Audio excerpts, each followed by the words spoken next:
The marble columns of the Parthenon gleamed white in the Mediterranean sun, their perfect proportions a testament to Greek civilization's pursuit of beauty and order.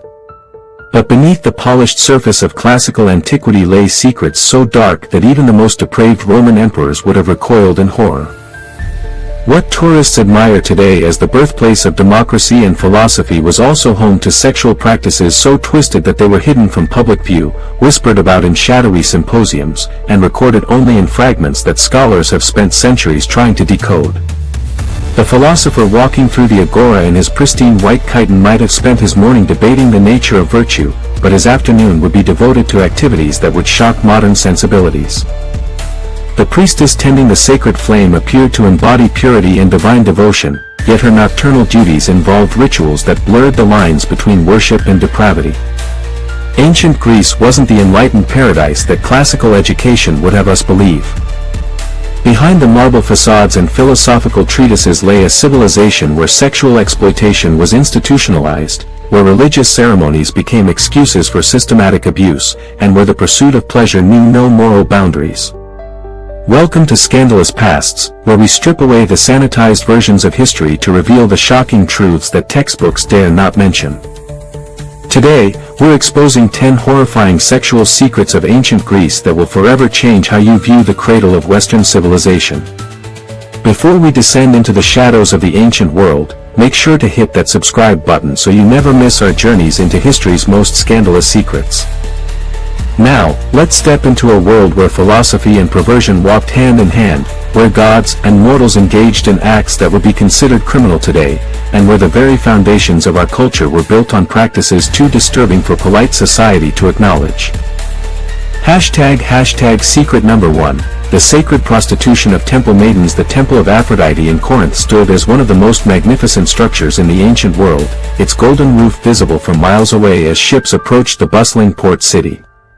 But the 1,000 priestesses who served within its walls weren't devoted to prayer and contemplation, they were sacred prostitutes whose bodies were considered direct conduits to the goddess of love herself. What the ancient Greeks euphemistically called hierodolia, sacred slavery, was actually a sophisticated system of religious prostitution that generated enormous wealth for temples while providing theological justification for the systematic sexual exploitation of young women. These weren't willing participants in exotic religious rites, but girls as young as 12 who had been sold to temples by desperate families or captured in raids and dedicated to lives of sanctified sexual servitude. The selection process for temple prostitutes was as calculated as it was cruel. Physical beauty was paramount, but the priests also looked for signs of what they called divine favor, unusual birthmarks, heterochromia, or other distinctive features that could be marketed as evidence of the god's special attention. Once selected, these girls underwent months of training that combined religious instruction with explicit sexual education designed to maximize their value as sacred commodities. The theological framework that justified this practice was elaborate and deeply embedded in Greek religious thought. The priestesses weren't seen as victims but as blessed intermediaries who allowed mortal men to commune directly with divine feminine power through sexual union. Their bodies became temples within the temple, sacred vessels through which the goddess could bestow fertility, prosperity, and divine favor upon worshippers willing to pay the appropriate fees. The economic reality behind this spiritual veneer was staggering. The Temple of Aphrodite in Corinth reportedly generated more revenue than most city-states, with wealthy merchants, foreign dignitaries, and even philosophers making pilgrimages specifically to participate in these sacred encounters. The temple's account books, fragments of which survive today, reveal a sophisticated pricing structure based on the priestess's age, beauty, and supposed level of divine favor. The daily life of these sacred prostitutes was a carefully orchestrated performance of religious devotion and sexual availability. They participated in elaborate purification rituals each morning, their bodies anointed with sacred oils and adorned with jewelry that marked them as property of the goddess. Their chambers were decorated with erotic frescoes that depicted the sexual adventures of gods and goddesses, creating an atmosphere where human sexuality was elevated to divine status. The psychological impact on these young women was devastating, though carefully hidden beneath layers of religious indoctrination. They were taught that their suffering was sacred, that their exploitation was worship, and that resistance to their fate was blasphemy against the goddess herself. Many developed what we would now recognize as severe dissociative disorders, learning to separate their consciousness from their bodies during the countless encounters with strangers that defined their existence. The practice wasn't limited to Corinth. Similar systems operated throughout the Greek world, with each region developing its own variations on the theme of sacred prostitution. The Temple of Artemis at Ephesus, despite being dedicated to a virgin goddess, maintained a core of young women whose sacred duties involved elaborate sexual rituals designed to ensure the fertility of the surrounding lands.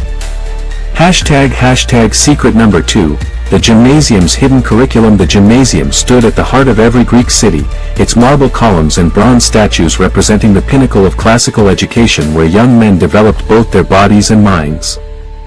But behind the noble facade of athletic training and philosophical instruction lay a systematic culture of sexual exploitation that turned these institutions into hunting grounds for predatory older men seeking access to vulnerable adolescents. What the Greeks called pederasty was presented as an educational relationship between an older mentor, erastes, and a younger student, eraminos, but the reality was far more sinister than the sanitized academic descriptions suggest. These weren't romantic relationships between consenting adults, but institutionalized systems of sexual abuse that used the language of education and mentorship to justify the systematic exploitation of boys as young as 12. The selection process for these educational relationships was conducted with the same calculating precision used in slave markets. Wealthy older men would observe young athletes during their training, evaluating not just their physical beauty but their family connections, potential inheritance, and social vulnerability. Boys from poor families or those without powerful protectors were particularly targeted, as they had little recourse if the relationship turned abusive. The gymnasium's architecture itself facilitated these predatory relationships, with private chambers and secluded areas where tutoring sessions could take place away from public scrutiny. The bathing areas, where young men exercised nude according to Greek custom, became showcases where potential victims could be observed and evaluated by prospective mentors. The philosophical justification for these relationships was as elaborate as it was twisted. Plato's dialogues, while often cited as evidence of noble same-sex relationships in ancient Greece, actually describe a culture where older men believed they could transfer wisdom and virtue to younger partners through sexual contact. This wasn't love, it was a form of spiritual vampirism that treated adolescent boys as vessels for adult male desires. The social pressure on young men to participate in these relationships was enormous. Refusing the advances of a prominent citizen could result in social ostracism, limited career prospects, and exclusion from the networks of power that governed Greek society. Boys learned that their bodies were currency in a system where sexual compliance could determine their entire future. The training regimens in these gymnasiums were designed not just to develop athletic prowess, but to create the specific physical attributes that appealed to their adult mentors. Young men were encouraged to maintain hairless, feminine appearances well into their teens, with elaborate grooming rituals that emphasized their youth and vulnerability. The psychological damage inflicted by these relationships was carefully hidden beneath layers of cultural celebration and philosophical rationalization. Many young men who survived these experiences went on to become predators themselves, perpetuating cycles of abuse that spanned generations and infected the entire social structure of Greek civilization. Secret number 3, the Dionysiac mysteries and ritualized orgies. When darkness fell over ancient Greece, the civilized world of philosophy and democracy gave way to something far more primitive and terrifying. The Dionysiac mysteries, officially sanctioned religious ceremonies dedicated to the god of wine and ecstasy, were actually elaborate orgies that combined religious fervor with systematic sexual violence, creating a toxic mixture of spirituality and depravity that would shock even the most jaded modern observers. These weren't spontaneous celebrations of human sexuality, but carefully orchestrated events that used religious authority to justify acts that would be considered criminal in any civilized society. The mysteries were held in remote locations, hidden from public view, where participants could engage in behaviors that violated every social norm while claiming divine sanction for their actions. The preparation for these ceremonies began weeks in advance, with participants undergoing purification rituals that actually served to break down their psychological defenses and moral inhibitions. Fasting, sleep deprivation, and the consumption of psychoactive substances created altered states of consciousness that made participants more susceptible to manipulation and less likely to resist when the ceremonies turned violent. The initiation process for new participants was designed to gradually escalate from seemingly innocent religious observance to explicit sexual activity and eventually to acts of shocking brutality. Newcomers were told that each stage of the ceremony revealed deeper spiritual truths, creating a psychological framework where resistance to increasingly extreme demands was framed as spiritual failure. The role of women in these ceremonies was particularly disturbing, as they were simultaneously victims and perpetrators of the violence that characterized the mysteries. Female participants were expected to demonstrate their devotion to Dionysus through acts of sexual submission to multiple partners, while also participating in the ritualized abuse of other women and the sacrifice of animals and sometimes humans. The consumption of wine during these ceremonies wasn't casual social drinking, but a systematic process of intoxication designed to eliminate inhibitions and create conditions where participants would engage in acts they would never consider while sober.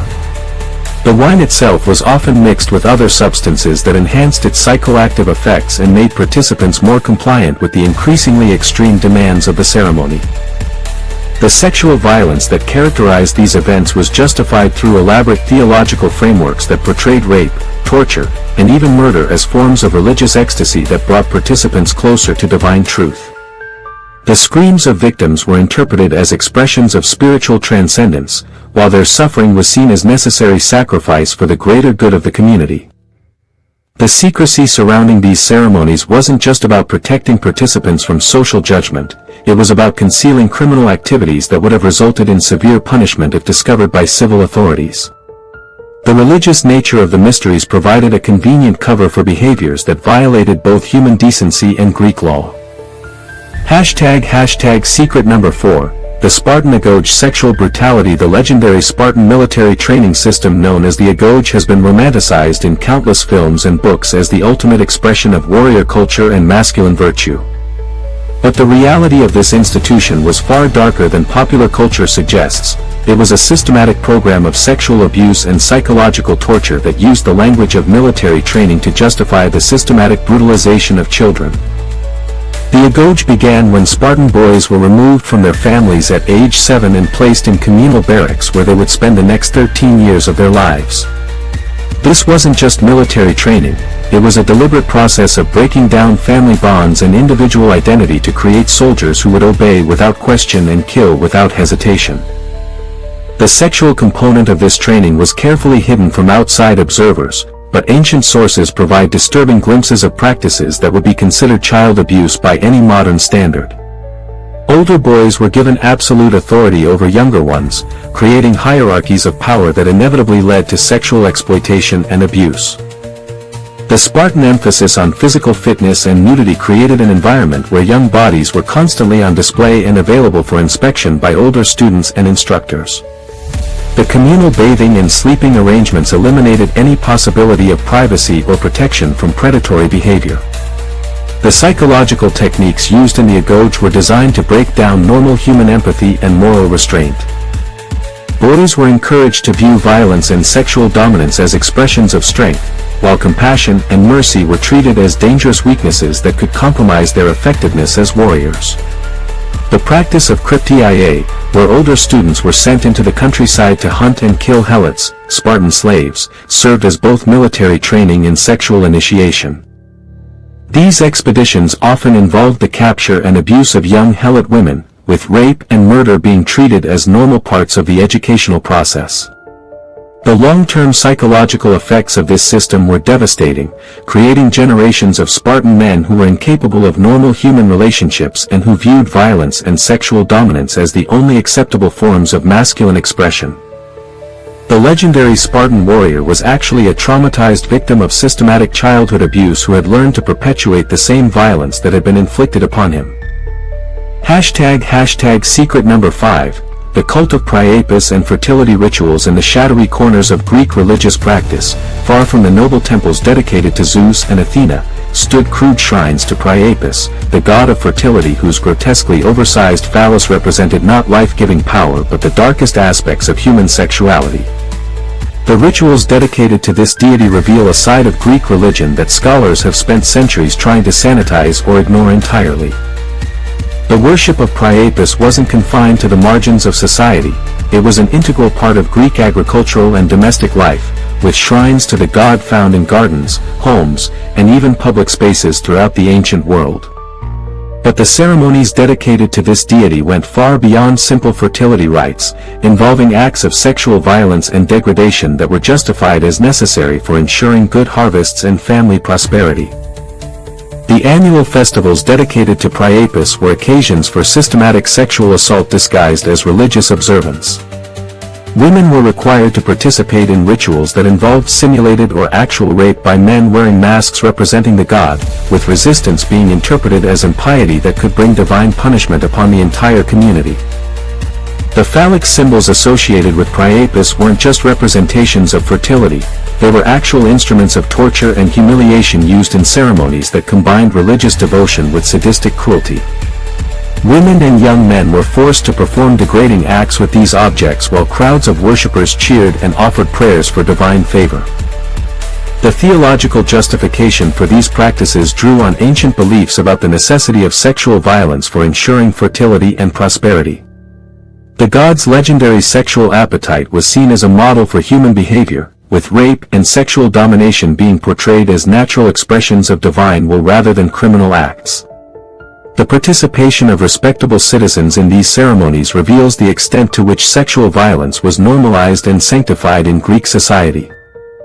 Prominent politicians, philosophers, and even priests participated in rituals that would be considered criminal today, using religious authority to justify behaviors that violated every principle of human decency. Secret number 6. The Olympic Games. Hidden traditions. The Olympic Games, celebrated today as the pinnacle of athletic achievement and international cooperation, had their origins in religious festivals that combined athletic competition with practices so disturbing that they were carefully hidden from later historical accounts. The ancient Olympics weren't just about sporting excellence, they were occasions for systematic sexual exploitation and ritualized violence that revealed the darkest aspects of Greek competitive culture. The requirement that athletes compete nude wasn't about freedom of movement or aesthetic appreciation, it was about creating opportunities for sexual exploitation and abuse. The games attracted thousands of spectators who came not just to watch athletic competition, but to observe and evaluate the bodies of young men who had no choice but to display themselves for public consumption. The training camps where athletes prepared for competition were notorious for the sexual relationships between older trainers and younger competitors. These weren't consensual relationships between adults, but systematic exploitation of vulnerable young men who understood that their athletic careers depended on their willingness to submit to their trainers' demands. The victory celebrations that followed successful competitions often involved ritualized sexual activities that were justified as offerings to the gods. Winners were expected to participate in ceremonies that combined athletic triumph with sexual submission, creating a toxic mixture of achievement and degradation that characterized the entire Olympic experience. The religious aspects of the games provided convenient cover for activities that would have been considered criminal in other contexts. The sacred nature of the Olympic site meant that behaviors that would be prosecuted elsewhere were protected as expressions of religious devotion and divine favor. Secret number 7. The Symposium's dark reality. The Greek symposium has been romanticized as an elegant gathering where philosophers engaged in elevated discourse about truth, beauty, and virtue. But the reality of these drinking parties was far more sinister. They were occasions for systematic sexual exploitation where older men used alcohol and social pressure to abuse younger participants while claiming to pursue higher forms of love and wisdom. The carefully orchestrated nature of these gatherings reveals their true purpose. The mixing of wine, the exclusion of respectable women, and the presence of young male servants created an environment where sexual predation was not just tolerated but expected. The philosophical discussions that supposedly characterized these events were often pretexts for more sinister activities. The role of young men in these gatherings was carefully defined to maximize their vulnerability to exploitation. They were expected to serve wine, provide entertainment, and submit to the sexual demands of older participants while maintaining the pretense that they were receiving valuable education and mentorship. The intellectual framework that justified these practices was as sophisticated as it was twisted. Philosophers like Plato wrote extensively about the educational value of relationships between older and younger men, creating elaborate theoretical justifications for what were essentially systematic programs of sexual abuse. Secret number 8. The Eleusinian Mysteries. Hidden horrors. The Eleusinian Mysteries were among the most sacred and secretive religious ceremonies in the ancient world, promising initiates profound spiritual insights and eternal salvation. But beneath the veneer of mystical enlightenment lay practices that combined religious ecstasy with sexual violence, creating experiences that traumatized participants while claiming to offer them divine revelation. The initiation process for these mysteries involved deliberate psychological manipulation designed to break down normal moral restraints and create states of consciousness where participants would accept behaviors they would normally find abhorrent. The combination of fasting, sensory deprivation, and psychoactive substances created conditions where sexual assault could be reframed as spiritual transcendence. The secrecy surrounding these ceremonies wasn't just about protecting sacred knowledge, it was about concealing criminal activities that would have resulted in severe punishment if discovered by civil authorities. The religious nature of the mysteries provided convenient cover for systematic abuse that continued for centuries. Secret number 9. The Hetaira and elite prostitution. The Hetaira of ancient Greece have been romanticized as sophisticated courtesans who wielded significant social and political influence through their relationships with powerful men. But the reality of their lives reveals a system of elite prostitution that was far more exploitative and degrading than historical accounts suggest. These women weren't empowered entrepreneurs who chose their profession freely, they were often slaves or foreigners who had no legal protections and were completely dependent on the men who purchased their services. Their supposed influence was actually a form of manipulation that required them to endure systematic abuse while maintaining the pretense of enjoying their exploitation. The training process for Hetaira involved not just education in music, poetry, and conversation, but systematic conditioning designed to make them compliant with increasingly extreme sexual demands. They learned to hide their trauma behind masks of sophistication and wit, creating performances of pleasure that concealed profound psychological damage. Secret number 10. The sacred marriage rituals. The Hieros Gamos, or sacred marriage, was a religious ceremony that supposedly reenacted the union between gods and goddesses to ensure fertility and prosperity for the community. But these rituals were actually elaborate justifications for sexual violence that used religious authority to legitimize rape and abuse. The selection of participants for these ceremonies was carefully orchestrated to maximize the powerlessness of victims while providing maximum gratification for perpetrators. Young women were chosen for their beauty and vulnerability, while older men were selected for their wealth and social status, creating power imbalances that made resistance impossible. The religious framework that justified these practices portrayed sexual violence as necessary for maintaining cosmic order and ensuring divine favor. The suffering of victims was reinterpreted as spiritual sacrifice, while their trauma was dismissed as evidence of their unworthiness to commune with the divine. And there you have it, 10 horrifying sexual secrets that reveal the dark underbelly of ancient Greek civilization.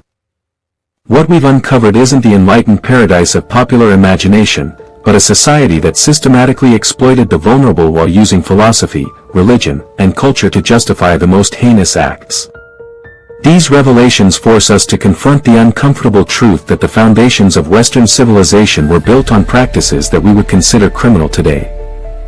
The democracy, philosophy, and art that we celebrate emerged from a culture that normalized sexual violence and treated human beings as commodities for the pleasure of the powerful. Which of these shocking secrets disturbed you the most? The systematic abuse in educational institutions, the religious justification for sexual violence, or the way an entire civilization normalized practices that violated basic human dignity? Share your thoughts in the comments below. If this journey into the shadows of classical antiquity captivated you, make sure to hit that like button and subscribe to Scandalous Pasts for more shocking revelations from history's darkest corners.